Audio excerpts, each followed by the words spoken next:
Hello and welcome to Shar's Craft Haven. Today I'm going to be talking about a topic that I have been asked hundreds of times. What should I sell my item for? I'm going to go through 6 factors that you want to consider when pricing, and then at the end I'll go through an example of something that I have made and sold and talk through how I priced it.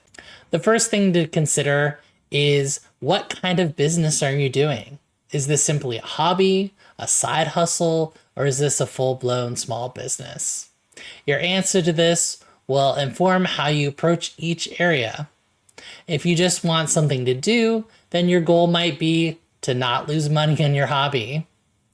If it's a side hustle, then profit is important, but not crucial. And if you want to start a business with long-term profit and sustainability, then each of these factors will be crucial. What is your time worth to you? Do you have a dollar per hour range? When you're pricing, don't forget design, assembly, packing, and shipping all count towards your estimate. If you'd have to pay somebody else to do it, then plan to pay yourself.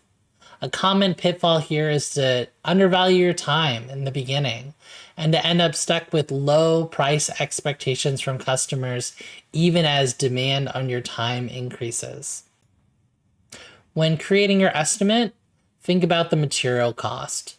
Not just the cost that you bought it at, but the cost to restock or replace your stock. Raw material prices fluctuate, so do a quick check before pricing. If you had to replace the material today, what would it cost you? Include in that tax and shipping. Even if you got an amazing deal when you bought it, if they now want 30 of them, you can't guarantee that price forever. Another factor that's commonly hidden or ignored is machine replacement and upkeep cost. Machines take maintenance, which takes supplies and time.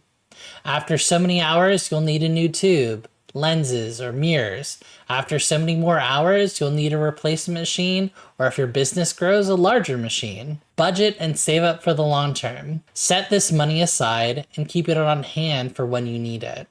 Many people don't plan for sustainability and end up having a breakdown that ends their venture. It is wise to have common parts on hand before you need them and to have a backup plan, be it a makerspace, friends with lasers, or another way to have short-term support when you have downtime. Some other factors that might be hidden to consider are advertising.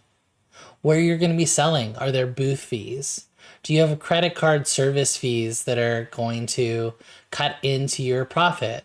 What about sales tax or income tax? Factor those in when you set your price. All right, so let's bring it all together with an example. So here is a tree house that I designed myself. My design time I value at about $10 an hour. That allows me to recover it over the life of the product. Since it's my own design, I can monetize it however I'd like.